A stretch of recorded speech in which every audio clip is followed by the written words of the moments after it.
Hey guys, we're here with. Jason Fitzsimmons, Director of Sales for the Northeast with Rinnai. We're here. We just had a great discussion on product. We also talked about Jason's beginning, where he started to where he is current. Yep. And don't forget, condensing boilers. National Grid is giving up to $1,100 rebate on the installation of condensing boilers above 94%. But have a listen, and we'll talk soon. All right, so let's delve into your first job and how old you were. Oh my gosh. Okay, so family had a lot of pressure on me to start working early. Both my parents, very proud to say, not embarrassed to say, but actually very proud to say, both my parents grew up in abject poverty, and they pulled themselves up. Now, where did you grow up? I grew up in South Carolina. South Carolina. Yeah. Yep. part of the life story is my parents, who grew up, like I said, Mom said her best Christmas gift she ever got was a welfare baby doll, a used baby doll. Wow. So we're talking people who really had a tough start in life, and I think this is part of what makes our country great, is that in one generation we went from dirt poor, basically tenant farmers, which were my parents were in Texas, to me living a life that they never dreamed of, or never dreamed was possible. Yeah. So I had a lot of pressure early on. So by the age of 13, I had Jason's Lawn Service, which I was So cutting you started grass. landscaping too? Yeah, started cutting grass in the neighborhood, and did that all around our neighborhood. Had all the houses that were by, and I think all the neighbors really loved seeing me out there pushing a lawnmower. And Well, it's nice to see a young yeah, guy working and hustling. Yeah. You know, it's good for everybody. yeah, and I think that was great. And by the age of 15, I was able to buy a little pickup truck, a used pickup truck. Absolutely the ugliest thing you ever seen. We call it the Big Banana. It was bright yellow. Right. And Were you able to drive at 15 down South yeah, I was Carolina? able to drive at 15 in South Carolina. Nice. And I put my lawnmowers in there, and I started cutting grass and picking up commercial jobs. And yeah, now as an adult, I realized I was taking work away from adults. And a guy came after me, said he was going to turn me in for not having a business license or insurance. And so I got a business license and I got insurance. And Jason's Lawn Service was in play until I went to college, and then every summer. Isn't it funny how your view changes on that? Yeah. From when you are the kid, kind of like undercutting people, not realizing what you're doing, to when you're actually in business later on in life and looking back and saying, I had no I was that overhead. guy? Oh my Yeah, God, I it's had horrible. no overhead. Yeah, so Yeah. I'm willing to do it for $15 where he was 45. Yeah, and had to pay guys and pay insurance. And, Yeah, I wasn't doing any of that stuff, and you're a real jerk. yeah, I was a real jerk. I was sweating myself to death. But yeah, that was my first job, was doing that, and then I jumped right into bagging groceries at the Winn-Dixie. And on the Monday after my 18th birthday, this really awesome company called Velux, Skylight Company, in my hometown. You had to be 18 to work in the factory. And on the Monday after my 18th birthday, they gave me a job working a second shift, where I was the only employee on the second shift, working from 3:45 in the afternoon through 7 o'clock at night in a factory by myself, making small metal pieces. And then Now, they didn't give you the job. You must have, knowing your personality, you must have asked them 100 times. I had some relationships with people there who could vouch for me that I would actually work while I was there. And I think it was actually people who had seen me cutting grass or bagging groceries. So I had enough of a good reputation as a worker, Right. that they gave me that. And what a leap in income from, at the time, minimum wage was, I think, $3.45, or less than $4 an hour, to making over $6.50, which, when you have a 50% increase in your earning, you're Right. like, yeah, Right. the stars aligned. And Yeah. so it was good, and fortunately I worked my way up from that point. Very happy to say. That's good. So that's where you started. Yeah, Velux. And In like a legitimate business. yeah, and that was one, that was They're a from big company, or? big company, big Skylight Company. And that was, boy, I tell you what, when you're working by yourself, cutting grass, bagging groceries, you're with people who are, not so serious about their job. But when I went to work at Velux, And after I graduated high school, later that summer of my 18th year, they put me on full time, 7:30 in the morning until early in the afternoon was their morning shift. It was the first time, I say this to people, first time I'd been around people who were earning money to feed their family. Not just working to make Yeah. beer money, fun money. This was your first chance to be around people who, if they didn't have that job, they were not feeding their children. That's a And big for change. me, it was a real wake-up moment to look at them and see how serious they were. The other part, and this is kind of brutal, was the high school superstar quarterback, the high school cool kid were working right on that production line. And guys who I'd seen years ahead of me in high school, they were working right on that assembly line. And as that skylight came down the assembly line, they were putting in screws, they were putting in glass, they were boxing it up, they were they were tying the boxes up, they were stapling the boxes, and they were shipping it. And for many of them, as I looked at them, I was like, I don't want that to be You're forever. my future. Yeah. And so I worked in the factory, and I have to say, I wasn't the most skilled guy, dexterity. I could not believe how fast these men and women could work with their hands. Right. I mean, their speed, their dexterity was something that I just did not have. And they would yell at me to bring it on. They'd yell, "Woo, Yeah. bring it on, faster, faster." And Yeah. as fast as I could hand them Right. pieces of wood or pieces of glass, they could assemble it.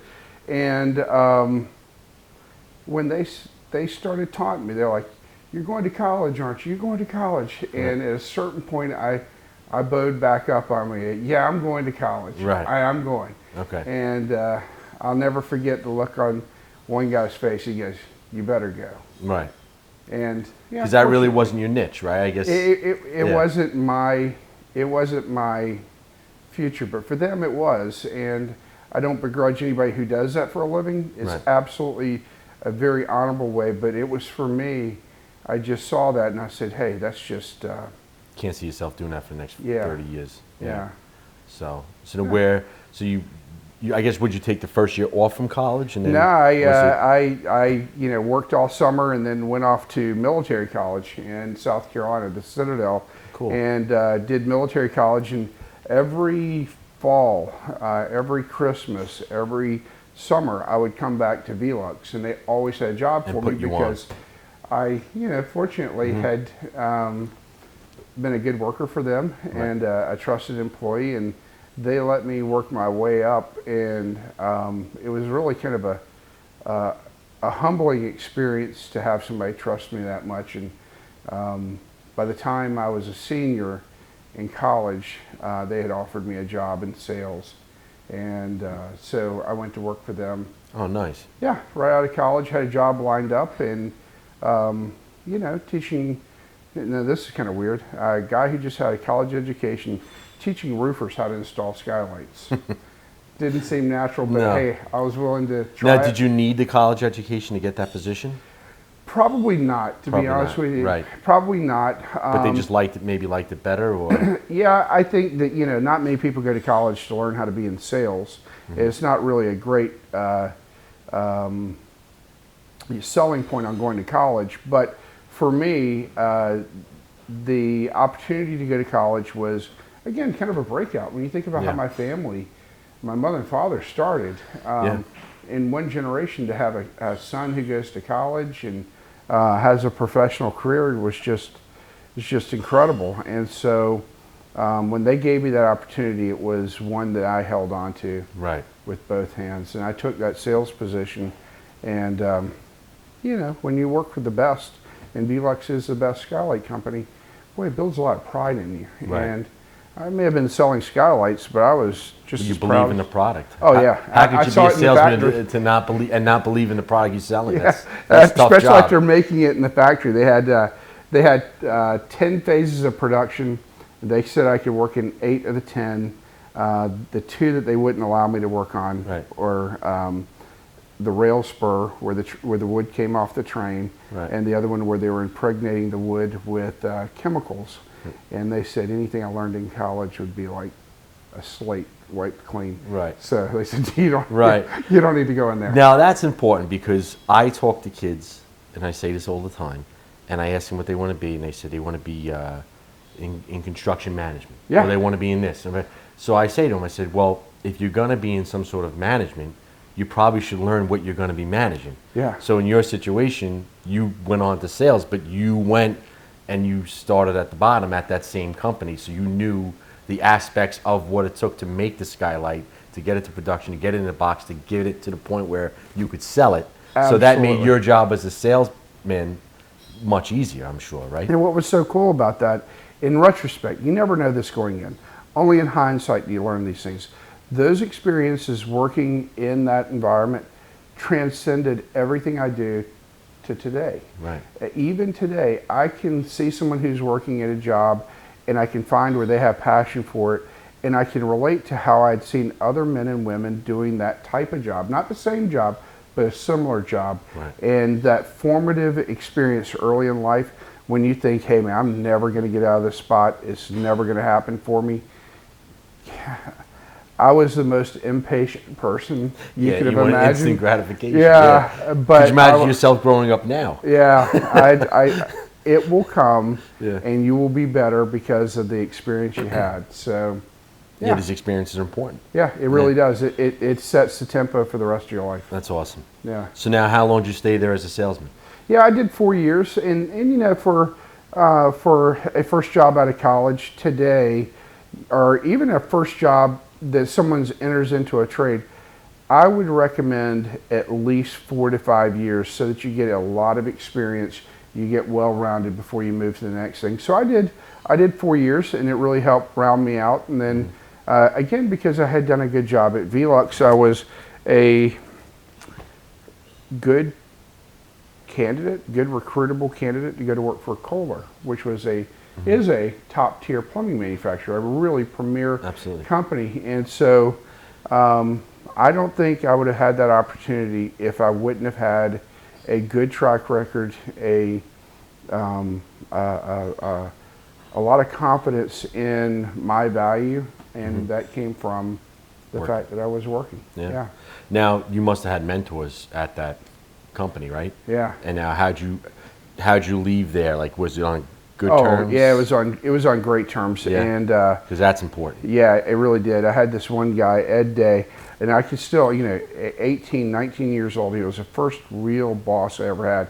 And Ed Day had this undefeatable personality, and he would yell, "Hey Jason, all we need is air and opportunity." You think about it, all I need is air and opportunity. Right. And if you're a young man who can kind of get enthusiastic about something, if you take that mindset as all I need is air and opportunity today, and I'll figure it out. And I was kind of, hey, look, I was buying into it. Right. To be honest with you, I was okay with being excited about life. Yeah. Some people try to hold back. I don't. And Ed Day said to me, air and opportunity. And I remember I had to tell Ed I was leaving. And he said, Jason, you got yourself an opportunity. You have to take it. Yeah. And I told kids in school you have to jump and grow your wings on the way down. yeah. I love that expression. Yeah, and hey, if you're ever going to have a chance to take a risk, do it early. Life will When you catch don't have a up to you. family and you don't have a mortgage and yep. When you think, well, if I have something more stable and then I'll try to take a risk, you won't. Right. And that is so hard for people to grasp because in the moment, you don't think that you're ever going to survive the moment. How could you possibly try something else? And it's not until you try something else do you realize how much more you can actually do. Right. Yeah. Yeah. When you look back and say, Man, that was a moment. I should have really tried I again. know, yep. Yeah. Yep. I tell you, hindsight can be a real kick in the tail. Yes, yes. Yeah. So now so you went to Kohler. Yeah. And Kohler. then you still sales. Still sales. Okay. And I jokingly tell people that you know, it was a base level job, and the experience was really awesome. And so what they didn't pay in salary, they paid in Commission. well, actually, professional development. They spent okay. a lot of time on professional development, and I didn't really understand why we had to take so many professional development courses. And I realized that maybe in lieu of money, they were developing me as a business professional. And again, those are experiences that if I'd have taken a higher paying job that wouldn't have developed me professionally, actually, I think it would have been limiting because if Put it the was cart just in a, front of the horse, right? yeah, Yeah. sometimes chasing the money is great. Other times, get yourself the opportunity to do something bigger and more, more challenging, and really develop your skills. And that's what happened with me. Yeah. Yeah, Something so basic. I used to say that we all work out, Yeah. we do our thing, especially when you're younger, you have, who could bench more, stuff like that. Yeah. And I would always say, when I first started bench pressing, I wouldn't go down all the way, but I would be able to do more weight. yeah, So then it wasn't until like someone said, all right, well now go down all the way and now try it. Yeah, And then now you're try it. buried. Yeah, So then yeah. now you have to work, you have to take the weight off, Yeah. start over, start doing the full range, and then get to where you want to be. Yeah. And then work from there. So it's, Yeah. you don't want to take those steps back. But in life, I'm sure you've done it many times, as have I, you're doing something thinking that, all right, this is good, but then you got to take a couple steps back to make 5 steps forward. yeah. So. And being humble enough to accept people's advice, even when you think that this person can't relate to me. You'd be surprised how many people give you good life advice based upon their desire not to see you make mistakes. And yeah, I was I agree very with fortunate that. that I saw people That's who cared enough about me to offer advice. The other part that you realize is that only people who care about you give you advice. Right. If they don't care about you and you don't hear anything from them, no advice, maybe check your relationship with them. Yeah. Because the people who are giving you advice are the ones who care the most about you. Yeah, they're not doing it to hurt you. Yeah, Yeah. To help you, which will help the company, yeah. from a company standpoint. And sometimes that advice can really be annoying. Yes. Yes. So now, how long are you at Kohler? Yeah, I did 5 years at Kohler, and it was a really, again, a good learning experience, and it kind of set me up for the next phase of my life, which was going to work for Toto, the plumbing manufacturer. And again, an opportunity to jump to another first-class company, went in at sales, and that's where Velux and Kohler paid off, because I had kind of that blue chip, worked for kind of top tier companies, and Toto was trying to develop a U.S. organization, and they wanted talent, and that past work experience and that patient and that professional development all started to pay off. And at Toto, I just had the opportunity to run wild.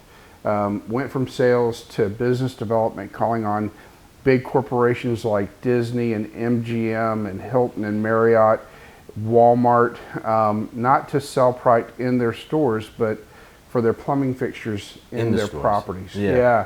Okay. And that really, I mean, if I hadn't have done those other two jobs, that opportunity would have never come up. And that's where, so at this You started point, to get your stride. yeah, at this point, I'm like 10 years into the work career, and just Say that again? How long into it? 10 years. 10 years, okay. 10 years. It was 8 years before I got there. Yeah. 2 years kind of establishing myself. Right. After the second year at Toto, they realized, I wasn't a lunatic, that Right. I knew what I was doing. I had gone through sales cycles 2 years in a row, and they gave me this opportunity in business development, and that is where it accelerated. And I Awesome. mean, I am telling you right now, it was so fun, and before I knew it, I was the U.S. Vice President of Sales. Wow. And U.S. and Canada Vice President of Sales, overseeing a very large sales organization with a lot of people. And so, about 14 years into it, after I started, I got to really where I really was feeling like I Right. wanted my career to go. Right. And the next 4 years of doing that were just fantastic. That's awesome. Yeah. But now all along the way, you're just building relationships and holding on to those relationships with Skylight Company, Kohler, Oh, yeah. and now Toto. Yeah, And now Disney and all these other people that you are now Yeah, and that's meeting. and that's how the whole thing really started. And then, unfortunately, I did what some people do from time to time. I took a career misstep, Okay. And you know, Ryan, I'm not too proud to say that as much as I loved Toto, I chased an opportunity that was financially a lot better than I had ever dreamed, but I didn't do my homework. And I left the company and I went somewhere that just wasn't a great fit for me, and I wasn't a great fit for them. Right. And I just didn't do my homework the way I should have. And to be very candid, it rolled my career back to a point where it hurt. Yeah. I mean, I'm not ashamed to say it hurt whenever that situation didn't work out. It lasted about a year. And then, you know, again, because I had a good run at Toto, a good run at Kohler, a good run at Velux, this opportunity at Rinnai was there. So I took that chance. I took the big jump. I took the leap, and I didn't stick the landing. Right. But I had a really good pivot from that position, and I ended up at a first-class company at Rinnai. Which is how many years ago now? 7 years ago. 7 years ago. Yeah, 7 years ago. And you know, whenever you find that good fit, you really need to ride it out. Well, that's what character is really tested, right? Yeah, it really did. Because here you are, like it took you 10 years to start getting some momentum to really get into your stride. Yeah. Then you got 4 years of total. You're really running at that time, right? And then that momentum stops.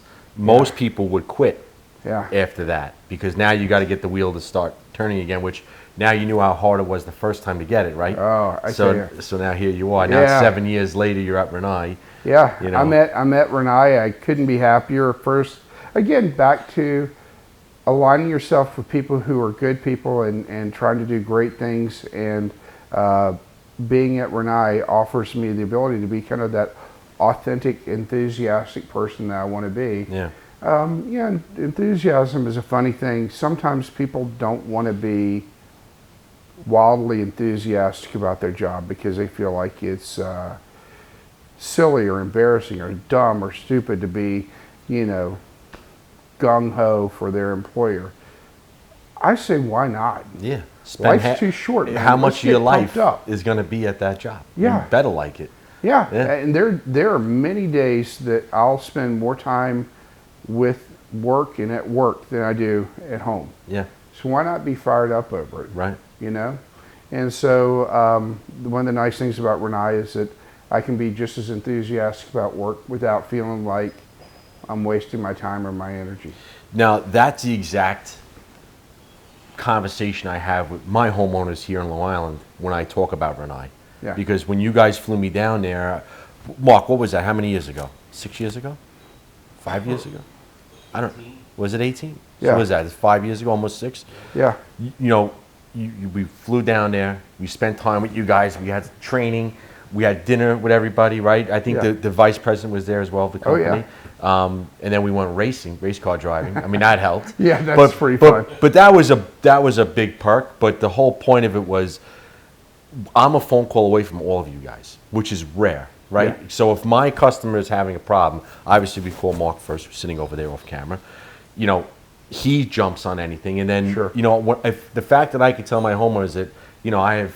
Now, your position is the regional sales director? Regional sales director. I always say it wrong. I don't know why. No, it's regional sales director from Virginia to Maine, and that's a huge span. This is the heart of my my market. Yeah. So, and I explained to him, I said, I have a line directly to you. You do. If God forbid anything went bad, you know, and then the fact that you guys overnight parts, you know, Mark has stock, we have inventory. I mean, I just love the company. Yeah. You know, especially in the market that you guys are in mostly, which is we use you guys for combi boilers and boiler only applications. Yeah. High efficiency, which that has gotten kind of a bad name, not Rinnai, but other manufacturers that kind of put the cart before the horse and kind of fell on their face.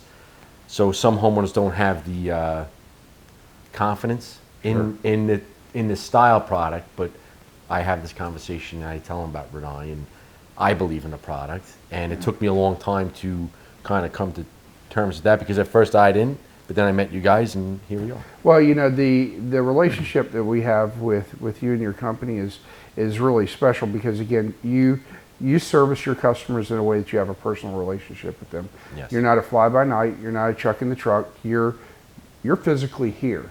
You know, you have a physical presence. Yes. Many contractors don't have the overhead, don't have the infrastructure that you have. So your relationship with your homeowners has to be one built on trust. And that really lines up well with us, you know, whether it's Mark or myself, Chris, whoever it may be. We need you to be our representative in the market with our product to the homeowners. We won't talk to the homeowners, you will. So if you're taken care of, we know the homeowner's taken care of. Right. And that to us is very important. Yes. No, and that's I think how every business should run. Yeah. And I tell customers that you should judge me on that. You Yep. know, if I'm not doing that for you as the homeowner, then you know I'm not the right guy. But Yeah.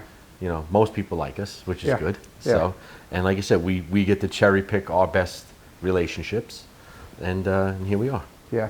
When So- you're doing equipment installations in people's homes, especially on renovations, remodel, and replacement, that we have a kind of a funny saying at Rinnai: if your house is new and it's under new construction, you have no idea who put in your water heater. You have no idea who put in your heating system. Yes. When you open your home to a contractor to put a new piece of equipment in, you know exactly who you paid. Yeah. And so that really does put a lot of pressure to use the right equipment to install it correctly, because Yep. they know who you are. And chances are it wasn't a cheap installation. To do it right is and so expensive sometimes. you really have to do it right, because you do not want an unhappy customer. Yeah. Because you know how many people they tell. Absolutely. Way more than if they're happy. Yeah, we all right. know that. So, Absolutely. you know, we have a customer, perfect example. I'm not going to say the manufacturer that he used, but I think he was a customer of ours, but he had a friend Yeah. put the boiler in Yeah. in August. And what is it now? We're in April. Yeah. Thing ran okay, but then crapped out. Yeah. Sent us pictures. It's not even piped right. So he got like whatever months out of it. It's piped wrong, and then I have to have the awkward conversation of, you know, the product's not installed right. Without, you know, of course he's going to be mad at his friend that put it in, but we have to pipe it correctly first, and then address the issue. Right. So I stress to everybody that any reviews you read online, 95% of the reviews are installation error. So you got to Absolutely. watch with that, you know. Yeah. So, you know, it's not hard to read the book and lean on guys like you, but you guys have the right support. Not Yeah. all these manufacturers out there have the support that you guys have, which is why you are Rinnai. Well, you know, the other part of it is when you think about and this is a personal thing, but it's also transcends our company. It's a pretty awesome responsibility when you're an equipment manufacturer. We're creating home heating and domestic hot water for the end user. Very few things in your house will upset you more than a cold home and a cold shower. If your refrigerator conks out, that's a tremendous annoyance, and it's definitely unsettling for you, but you don't want to move out of your house. Right. If your house is cold and your children are taking cold baths and cold showers, you're probably going to a hotel. Yes. And so for us, it's as close as you get to a mission critical component in the house. There's a few other Responsibility. things. You know, light goes out in the hallway and it's difficult to reach because it's very high up. That's an annoyance. But you start your day with a cold shower, and it's maybe acceptable one time, but you're not doing it 2 days in a row, Right. or 3 days. And so for us, it's very important that we have the product taken care of in the field, and that we're, you know, making sure our installers have all the support they need. And properly trained, Yeah. which is very important. So, you know, in this region, as you know, you're basically, you get a boiler that breaks down and it's 20 degrees outside. It's Yeah. not even being uncomfortable. Now you're freezing pipes and ruining the house. Absolutely. So that's concerning. And you know, it's an important product that will only break down at the worst possible Absolutely. moment. That's how it That goes. is true. You wanted to,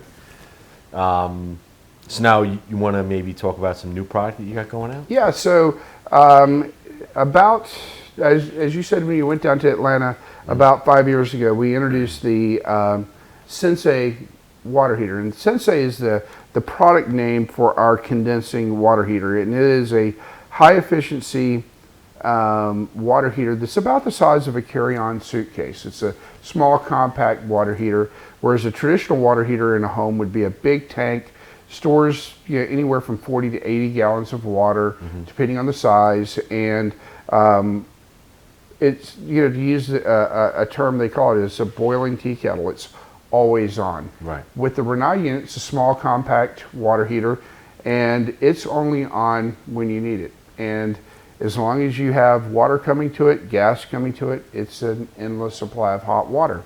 That Sensei condensing water heater was a true game changer for Rinnai, and really, really offers the consumer a great domestic hot water experience. So it's a great water heater. And 3 years ago, we added to our lineup basically the sister product to that water heater, which is the I-Series boiler. And so for your installers who were trained at length on installing that Sensei water heater, the moment Mark did the training with your team, they opened up the equipment and they looked at it, it looked familiar. It's like, hey, I know this thing.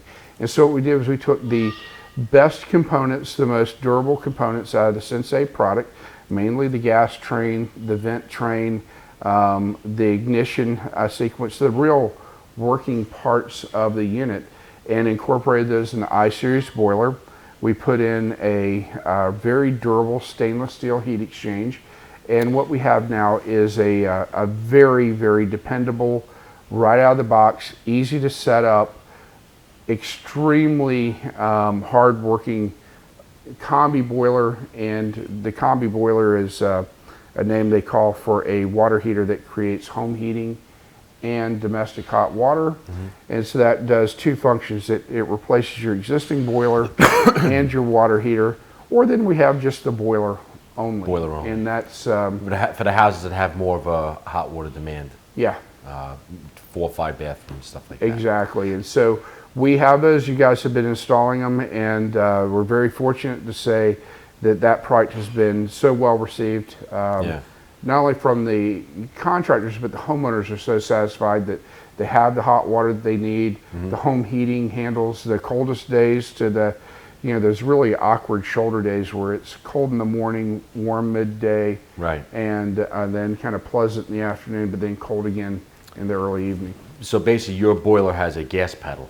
It does. Whereas a traditional boiler knows to go 100 miles an hour all the time. Yeah, and the term that they use for that is called the turn down ratio, and the turn down ratio is a kind of an awkward way of saying it has that range, as you said, it's a gas pedal, to go really high fire to create a lot of heat to bring your house up to temperature, and then it modulates, and that's another term they use. It's a modulating system that will say, hey, I don't need 100% of the heat. Right. I can operate at a mid to a low fire, and whereas a traditional boiler, it's just basically heating up water, and it's 100% on, and then it's 100% with off. a high and low temp. Yeah. Now your boiler, can you go a little into it a little bit of how it knows how to operate by reading with the proper Absolutely. sensors? So. The basic difference between a tankless water heater and a boiler, a high efficiency boiler like we're talking about, is a tankless water heater in basic terms is a sprinter. It's designed to go from cold water to hot water extremely fast, and it runs relatively short duration. So you have a period in your house where you have about an hour to an hour and a half to 2 hours of people showering, and so it operates well during that time. A boiler is really a marathoner. So a boiler, what it does is it's meant to run long durations of time, but at relatively low temperature. So our boiler has the ability to read the water as it comes in from your radiator or from your baseboard or from your, if you have in-ground or in-floor PEX heating, when it starts pumping that water through the system, it'll read the temperature of the incoming water. And as it's starting to heat up, it may say, hey, the incoming water out of your radiator, out of your baseboard is cold. So it'll go to a really high fire. And as it's running, and that heat loop brings water back around and it starts to sense that it's warmed, it doesn't just shut off, it starts to modulate and throttle itself down. What does that mean to the homeowner? What it means is, to the homeowner, that unit may operate at a very low level of operation for a long period of time, which uses less fuel than if it's running at a high fire for short durations of time. You think about what a car manufacturer recommends for you to get your best gas mileage. They want you to drive at a nice, even, moderate speed, not accelerator to the floor, brake, accelerator to the floor, brake. So what a boiler does is it'll read that return temperature, it'll modulate itself to run at a nice, even temperature. And for the homeowner, again, lower fuel consumption, more durability on the equipment, but probably most importantly, a nicer experience in the home, where the home doesn't go from overheated the house to having a very cold home to back to overheating the house. I think that's the toughest mindset change for homeowners, because they want to go to the radiator and feel that it's burning hot all the time. Yeah. And even after we put this product in, sometimes they'll say, well, my radiator is not as hot as it was. Yeah. Well, what's the temperature in the house? Well, it's 70. Well, what's it set at? It's 70. Yeah. I said, that's what it's designed to do. You know, Yeah. so they have to Oh. it takes a while to get them out of that mindset of I need to I want to dry my clothes on my radiator. Yeah, You know? yeah. So many homeowners grew up with a radiator or a baseboard that was so burningly hot. It literally, you could burn yourself. So if they don't feel that, they don't think it's running. But Something's then the wrong. reality is, when they feel the home, it's pleasant. Yeah. So that's, again, where that modulation, and that's maybe a little bit of a change of expectations. Imagine if your home is the right temperature, but the baseboard or the radiator is not burning hot. You're still comfortable. Yes. So we're really looking to have it more driving the comfort in the home than Which is what you're trying to feeling. overheat a piece of equipment. Exactly. Yeah. No, that's great. Could we get a little into how your heat exchanger, what it's made of once again, Yeah. and how it operates, and what makes it that efficiency? So when you look at a compact boiler, you might be surprised to see, especially if you're taking out an old boiler, it's a big chunk of cast iron, you're thinking, wow, this is really, it's great. It's an awesome piece of equipment, that big piece of cast iron. And then you look at the compact boiler and it's stainless steel and it's small. And you say, well, it can't possibly do what my old boiler did.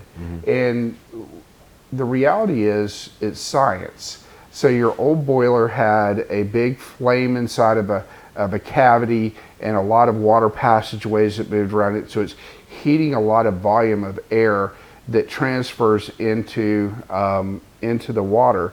Whereas a compact boiler, like we have with Rinnai, is a small sealed combustion heat exchange. So it's stainless steel. It's actually going to blow a gas flame down directly over tubes where the water is passing through. And so at this very small heat exchange, it drives a very high level of efficiency, whereas your old radiator, or your old boiler rather, may be heating 4 or 5 gallons of water. That small combi boiler is only heating about a gallon at a time, but it's so efficient the way that it works that you don't need to have the big piece of equipment. That's why that small, as I said, carry-on piece of luggage can create just as much heat energy as your old floor mount, big hulking gas boiler. One of the other things that's kind of neat about a high efficiency boiler is that there's actually 2 heat exchanges. Your current boiler that you're talking about, your old style, has just one big mass of cast iron that you have to heat. A compact boiler will have a primary and a secondary heat exchange. So your primary heat exchange is where the water comes through, the gas ignites and it blows a flame on top of it. And then you have that residual heat, that exhaust heat. That exhaust heat is actually drawn through a secondary heat exchange, which is preheating the water as it comes through. So it's taking all that waste heat latent waste heat, and it's wringing the last efficiency out of it and running it through that secondary heat exchange. So it's kind of a misleading to say it's a secondary heat exchange. It's the first thing that the water passes through, and it's using that waste heat to preheat the water, and then it goes to the primary heat exchange. And we have the ability to very, very accurately read the incoming water temperature, the outgoing water temperature, and as we're seeing that in the textbooks, they call it the delta T, or the difference in temperature between incoming water and outgoing water. As that delta T starts to come together and converge, that's where the unit will modulate itself down, draw itself down, and run at an even, steady rate, so that you have a very set level of a delta T without having this big spike of very cold water, very hot water. Right. And that's great. Yeah. So that's some general information on it. Yeah, that's sums it all up basically right there. Now, we want to talk warranty? Yeah. What's the warranty on that heat exchanger? All right, so we're cutting into that clip right now because maybe Jason's a little nervous, but the warranty is actually 15 years on a heat exchanger. Yeah, you want to go into more depth? You know, it was great because you asked me that question and you caught me a little bit flat-footed, and I fumbled the ball, man. I was like at the 1 yard line. You handed it to me. Yeah. It is awesome because it's a 15-year warranty. Yeah. And a couple things I didn't point out, and this is a very important one. If you've ever bought any type of HVAC equipment or anything that has an extended warranty, in most cases, the final year of the warranty is depreciated. So each year the warranty depreciates down to the value being zero. Rinnai has a level warranty, which means to the homeowner, the warranty is full value the last year of the warranty, and a non-depreciating warranty. And the other big caveat, and this is kind of a different than the industry, is that our warranty is transferable from one homeowner to the next. So when you're selling your house, or if something comes up, the warranty transfers to the next homeowner. There's no additional paperwork required. We warranty the equipment and not the purchaser of the equipment. That's kind of a neat selling That's feature. excellent. Yeah. So it's 15 years, all right, which is great. And Much it's not better. prorated. Yeah, non-prorated and transferable. And man. transferable. Back to the podcast. All right. Now, I think the next biggest thing that I guess concerns people now is no one was taught to do any sort of servicing on these condensing boilers for years. And you know what happens is if you don't service them, you're going to be changing them 7, 8 years old. Yeah. Now with a Rinnai, I like it because the servicing only really requires a flush, every 2 years on that. Yeah. On our sealed combustion heat exchanger, we really don't need you to do any opening up of the heat exchanger, no cleaning of it. In your past world with an oil burner or a gas burner, you would have opened it up, your technician would have scraped the coils, brushed them out, you would have vacuumed them, and it's a very labor intensive process, and actually it's one that seems like it's it's certainly not glamorous, but it's one where you need to know what you're doing when you're doing it. Right. The Rinnai unit doesn't require you to do that, so you don't have to open up the heat exchanger. We're looking for you to check the igniter, make sure the igniter is good, because what's happening is the igniter, think about like a barbecue grill that has an ignition that sends an electrical arc. You want to make sure that that electrical arc isn't going to have basically carbon or soot built up on it, so that you get a nice even spark. And then you have a flame rod which senses if the flame is on. And so you might want to change that out, at the very least inspect it. You do that yearly. Yeah, you do that yearly. Yeah. There's a small glass looking window that you can look in, and it's kind of neat to see the flame as it's going through. If it has a nice blue glow, you know that's looking well. If you're seeing orange or spikes or sparkles inside there, you know there's some impurities in the heat exchange, so that might require some cleaning.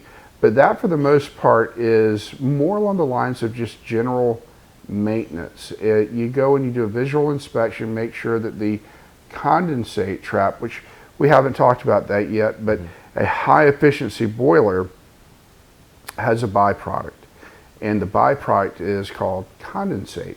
And condensate is the water that is generated after the combustion cycle. And the more condensate you see in a system basically tells you how efficient System's that working. unit is running. So the more efficient a unit runs, the more condensate, because again, it's wringing every bit of energy out of the fuel. And so there's a condensate drain, and you want to which make is sure that acidic. condensate drain is clean. Right. If it's not clean, it's not good for the system. Right. It's kind of like it's one of those things where if you have a problem, the unit will shut itself off. It will not let the condensate damage the unit. Right. So you have to go through, make sure that condensate line's clean, make sure your neutralizer system has all of its media inside of it, and general inspection will tell you visually if you have anything that really needs to be taken care of. But it's one of those things where a trained technician Yes. will know what to look for. Honestly, a consumer homeowner who doesn't know what they're looking for won't know where to look. Right. But these are the for most servicing. important parts Yeah. on servicing. Absolutely. Can we talk about why we have a neutralizer? Yeah, so that that condensate, whenever it's generated, has a pH level that can, that if it's not neutralized, can really be detrimental to other things. So you're going to take care of that condensate. You're either going to put it into a sump pump drain, or you're going to put it into, well, depending on where you live. A lot of municipalities don't let you put it into the drain, into your sewer system, but you have to deal with it. But if you neutralize it and you bring it back to a neutral pH, it won't do any damage to any equipment or drain lines. So that's where the condensate neutralizer comes in. The condensate comes down and through the media neutralizes the water, and then it exits, and you can put that right into your drainage system on your home, Right. or your sump pump Which system. is part of your yearly maintenance. We check that neutralizer. Yeah, absolutely. Very important. Yeah, extremely So, important. Yeah. I mean, it's a great product as long as the homeowner knows what's involved. Yeah. You know, and I think that's part of why you're here. It's nothing scary. It's nothing people should be No. scared about. I think it's just regular routine maintenance stuff. If they have an air conditioning system, they're going to have filters. If you have a car that has a cabin filter, you're going to have it.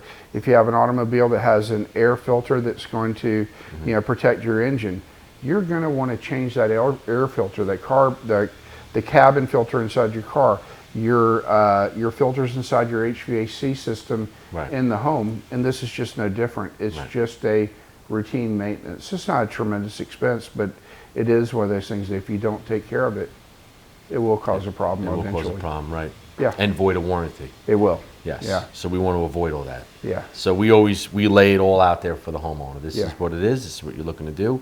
This is a great application, and this is just the stuff you have to follow. That's why we actually give a 5-year guarantee with it. Oh, do you? That's Because great. of you guys. Yeah. And it requires them to get maintenance from us once a year, because of how important we all feel that maintenance is on any product, really. Sure. But especially this one. So Very it's good. Yeah. But we love the product. It's great, and love the support. Sure. So. All right. Awesome.